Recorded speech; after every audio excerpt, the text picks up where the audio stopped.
Hello everyone. Welcome to Kim's English Korean Culture TV를 이제 맡게 된 에디입니다. 제가 이렇게 말씀드리고 싶었던 게 이제 뭐냐면 오늘 주제는요. 이제 바로 저번 이제 캄보디아 사태를 이제 토대로 해서 이제 결국은 그러니까 제가 저번에 말씀드렸듯이 제가 이제 경기도 안산하고 수원 같은 경우는 그 중국 동포들이 많은 동네 같은 제가 안 간다고 제가 말씀드렸잖아요. 그러면 그러니까 기업에서는 월급을 얼마 정도 줘야 될까? 그거에 대해서 제가 말씀드리자면은 그러니까 서울의 월급에 플러스 한 50만 원 정도가 될 수밖에 없겠죠. 이게 왜 그런 거냐면은 이제 그만큼 그러니까 저도 이번에 이제 캄보디아 사태를 놓고 보니까 그러니까 중국의 그 사기 집단들 그러니까 그 보이스피싱에 대한 정체를 이제 널리 이제 알게 돼가지고 그래서 저 같은 경우 이제 대림동이나 수원 팔달구 지동이나 아니면 안산시 단원구 원곡동이나 이렇게 중국 사람들이 많이 사는 동네 같은 게 느꼈던 게 뭐냐면은 소위 말해서 그러니까 그만큼 중국 공산당과 말지 그 내통한다고 이제 생각한다고 해야 될까? 이제 그렇게 이제 생각할 수밖에 없을 것 같아요. 예를 들어서 그러니까 중국이나 러시아 같은 데 여행을 많이 하다 보면은 이제 거기 보면 이제 북한 식당이 있겠죠, 그죠? 근데 북한 식당이 있는 그 원인 놓고 보자면 거기는 어떻게 생각하면은 그러니까 공산당의 이제 선전책인 거죠. 그러니까 다 간첩이 우리가 대놓고 나는 간첩이요 이렇게 말하는 사람이 몇이나 되겠습니까? 그러지도 않겠죠, 그죠? 그래서 이렇게 위장 식당을 이제 운영해가지고 그러니까 우리의 그 아무 죄도 없는 이제 한국인들 잡아가지고 결국 이제 북한을 이제 북송시킨다든지 뭐 이런 사태가 발생될 수밖에 없겠죠. 그러니까 옛말에도 이런 말 있죠. 10년이 지나면 강산도 변한다는 말이 있어요. 그러니까 결국은 북한의 그 공산당 세력들 같은 경우에는 또 나쁘게 또 전략을 또 바꿀 수밖에 없는 것이겠죠, 그죠?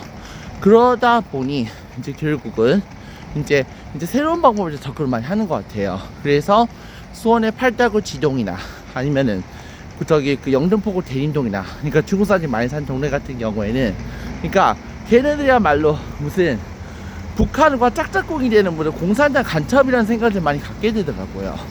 그러니까 우리도 세월호 사건을 많이 겪었었고 또 이태원 참사도 많이 겪었었겠죠, 그죠?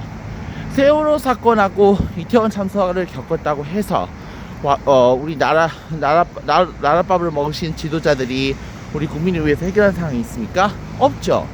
이번에 이제 캄보디아 사태를 놓고 봤을 경우에 캄보디아의 그 몇몇 사람들이 탈출하고 나서 한국 대사관에 가서 도움을 요청했다고 하지만 한국 대사관은 도움을 요청하지 않고 가만히 있었던 거고 여러분들 다 잘 알고 계시죠. 이렇기 때문에 각자 도생이라는 것이 엄연하게 중요할 수밖에 없겠죠. 그래서 저는 개인적으로 각자 도생을 유지를 하려면 이제 그만큼 위험한 지역은 이제 안 가야겠다는 항상 이제 그런 마음을 이제 갖고 있다는 거죠. 그래서 저는 수원 안산 같은 경우에는 서울 월급에 플러스 50만 원 정도 적용이 돼야 되지 않을까 이렇게 생각합니다. 기업하는 입장에서 봤을 경우에는 딱 보면은 왜 우리가 그 정도 월급을 많이 줘야 되지? 경력이 없을 수도 있는데 왜 많이 줘야 되지? 이렇게 생각할 수 있겠지만 억울하면 무능한 지자체 탓하십시오. 뭐 지자체가 발빠르게 이제 이런 그 보이스피싱 조직 같은 것도 해결할 의지가 없는 것이고 또 그렇게 되다 보니까 이제 결국은 이런 사태가 나지 않았나 하는 생각이 이제 많이 듭니다. 그래서 전 개인적으로 그렇다면 수원이나 안산 지역 같은 경우에는 만약에 저는 이제 또 입사를 해야겠다면은 어떤 식으로 나가는 것이 맞을까요? 한번 간단해요. 트럼프 대통령처럼 중국인 그 마을을 물살시켜버리는 거죠, 이제. 거기 또 이제 그 수원 팔달구 지동이나 거기 조선족 마을 다 없애버리고 대림동은 다 마을 없애버리고 이제 그렇게 해야지만이 우리 안보에도 굉장히 중요하지 않을까 저는 그렇게 생각합니다. 이런 노력이랑 또 있어야지 저 같은 경우는 수원이나 안산 같은 경우도 이런 데도 가지 않을까 생각합니다. 또 제가 한번 수원 팔달구 지역에 가다 보니까 느꼈던 점이 뭐냐면은 그 동네는 정말로 범죄에 취약할 수밖에 없어요.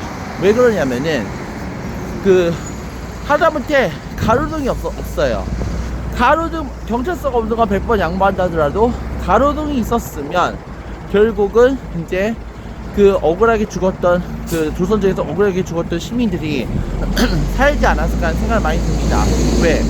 그만큼 이제 가로등에서 비추다 보면은 만약에 누군가 괴한에 의해서 엄청나게 당하고 있다면은 얼마든지 발빠르게 대처하고 발빠르게 경찰에 신고를 했을 수 있을 테니까요. 그죠?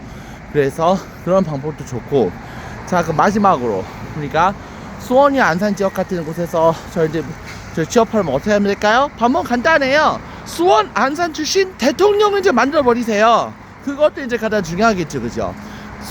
수원시장 경기도지사 대통령, 안산시장 경기도지사 대통령, 이렇게 만들어야지 저희가 성남처럼 동급을 취급해 주든가 하지, 그렇지 않으면 제가 말씀드리는 월급대로 가야 되지 않을까 생각이 듭니다. 혹시 궁금한 사항 있으시면 언제든지 연락해 주세요. 다음 또 유튜브 채널 이어가겠습니다.